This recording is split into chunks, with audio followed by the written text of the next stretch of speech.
Well, I've had to talk to you guys a few times, and very few of you have listened, or if you have, you haven't let other people know you've been listening. Well, about 9 hours ago, when I'm recording this video, maybe 10, a 20-year-old man was sentenced for an arson, probably about 8 blocks away from my home at present, and about 2 blocks away from where we were living, 2.5 blocks away from where we were living at the time of the arson. He received 15 months. He burned down a building that had a homicide victim in it, but the medical examiner ruled that the homicide victim was already dead at the time. I hope that you read the story in the Edmonton Journal.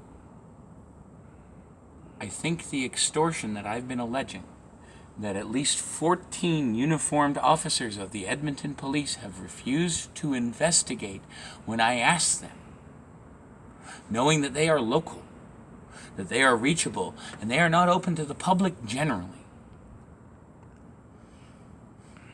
And I found this to be incredibly unprofessional, and I think this in fact aids criminality in the city, and not the kind of criminality where someone is violating an unjust law. No, the kind that does real harm to real people and deprives them of that which they expect and deal with and deal for in good faith. So I hope you read the Journal article. I hope finally you realize that just because you and I disagree on some fundamental issues does not mean that I do not have any amount of perception or that I don't see what's going on. 8 weeks after 9/11, I'm at New Democrat Convention, and I'm quoting Benjamin Franklin on temporary liberty and temporary security and essential civil liberties. 1 month before Justin Trudeau is saying enough is enough, I'm on the steps of the legislature building calling for an inter-hemispheric travel ban, because at that time that would have been what a good faith response looked like.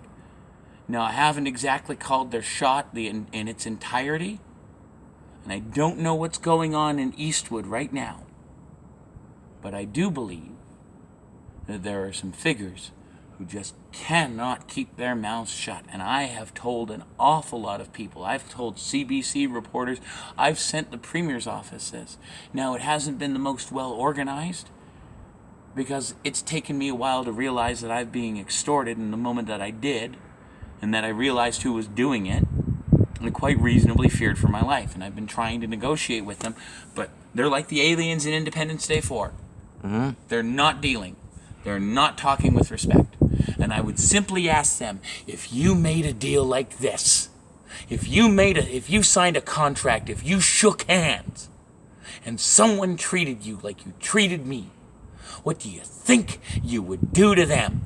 And then maybe, just maybe, ask if the universe hasn't figured out something like that karmically might be appropriate payment, and then maybe, just maybe, for your own sakes, for your community, for your country, for all of your friends and family, because again, ethics matter, you should probably try to make this right.